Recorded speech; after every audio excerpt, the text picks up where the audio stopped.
The U.S. government is set to partially shut down in 15 days unless a funding agreement is reached. But immigration is a key sticking point in those talks, and it's an issue that has plagued Congress and the White House for years. Homeland Security Secretary Alejandro Mayorkas is the Biden administration's point man on those negotiations, and he joins us now. Mr. Secretary, welcome back to the NewsHour. Thanks for joining us. Good evening. Thanks so much for having me. So the good news is, I guess, you're starting from a place in agreement in these talks in some sense. Everyone agrees the immigration system is broken, has been for decades. You have said that you are hopeful some kind of fix will come out of those talks. What specific fix or fixes is there agreement on right now, even if the details aren't sorted yet? Well, I really don't want to get into the specifics of the subjects of negotiation. I'm incredibly proud to participate in those negotiations, to provide technical and operational advice to the both Republican and Democratic senators that are working to fix a fundamentally broken immigration system. You correctly note that that is the one thing in immigration about which everyone agrees, that we're dealing with a system that is broken and in desperate need of repair. It hasn't been fixed for more than 30 years. You have previously listed reforms that are necessary, such as needing more Border Patrol agents, more immigration judges, more asylum officers. I will point out it doesn't seem as if any of those would slow or stop the flow of migrants coming to the U.S. border, which we've seen a massive increase of, part of a global increase we've seen of migration. Republicans are pushing for moves that will stop or stem the flow. So what step would do that in your mind? Well, there are a few things that are being discussed, and I should say that the president's supplemental funding request does ask for resources that would indeed stem the flow.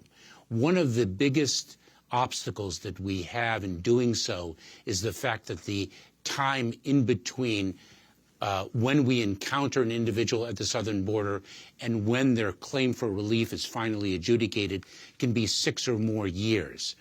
And by asking for more immigration judges, which the president has done in the supplemental funding request, we would have those additional resources to really collapse that time period, to make to really make us able to deliver justice more rapidly. And when migrants learn that if they have an unsuccessful claim, they will be removed more rapidly, that will serve a deterrent effect.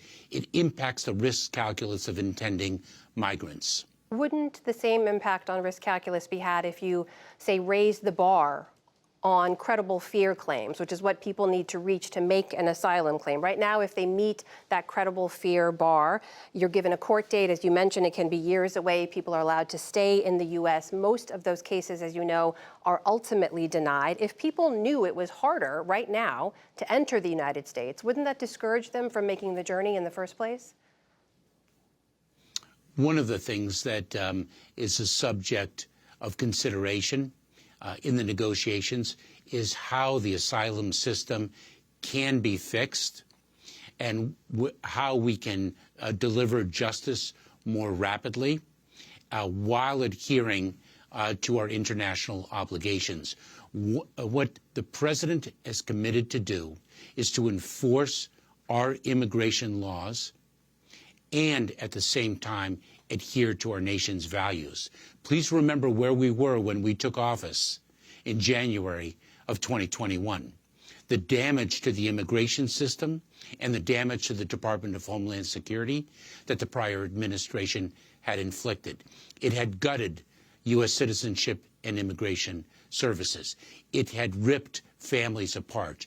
We had to undo so much damage at the same time that we had to rebuild a system that had been decimated.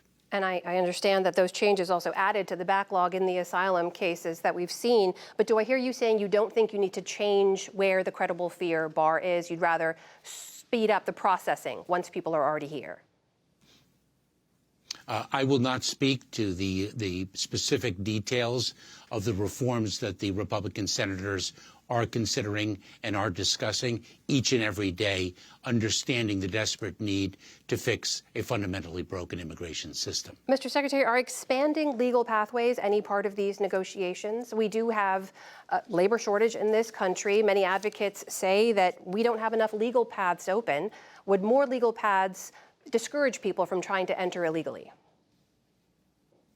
President Biden has built an unprecedented number of safe, orderly, and legal pathways for individuals who qualify for relief in the United States, for them to access those avenues of relief.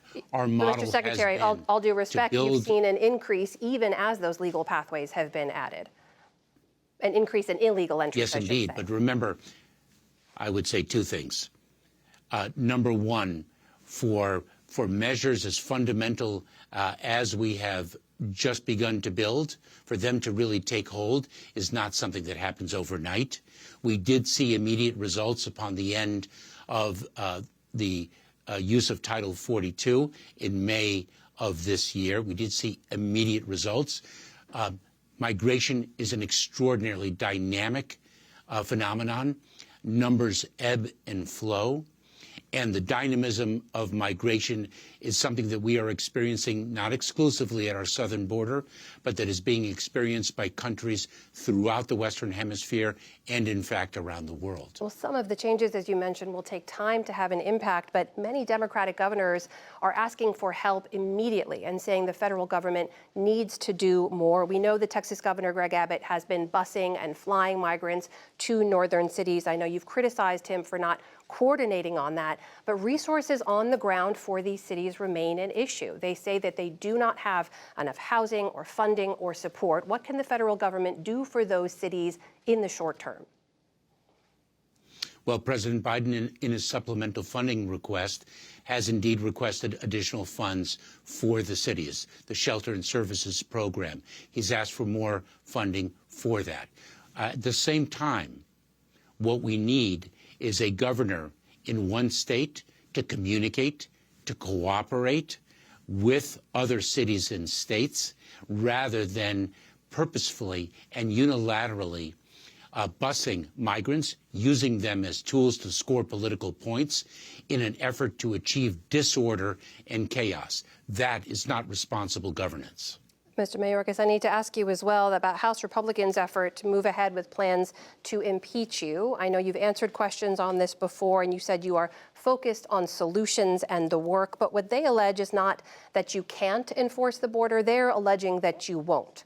House Speaker Johnson was at the border yesterday, and he says he believes that it's not incompetence. He says he believes you have done this intentionally. He says, I think these are intentional policy decisions that he has made. What's your response to that?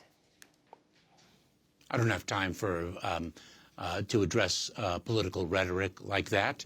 You correctly noted that I am focused on the work at hand, achieving the mission, delivering solutions, working with Republican and Democratic senators alike to fix a fundamentally broken immigration system. I am focused on leading the Department of Homeland Security with tremendous pride and inspiration, watching and leading the work of 260,000 talented and dedicated men and women. That is Homeland Security Secretary Alejandro Mayorkas joining us tonight. Mr. Secretary, good to see you. Thank you for your time. Thank you so much.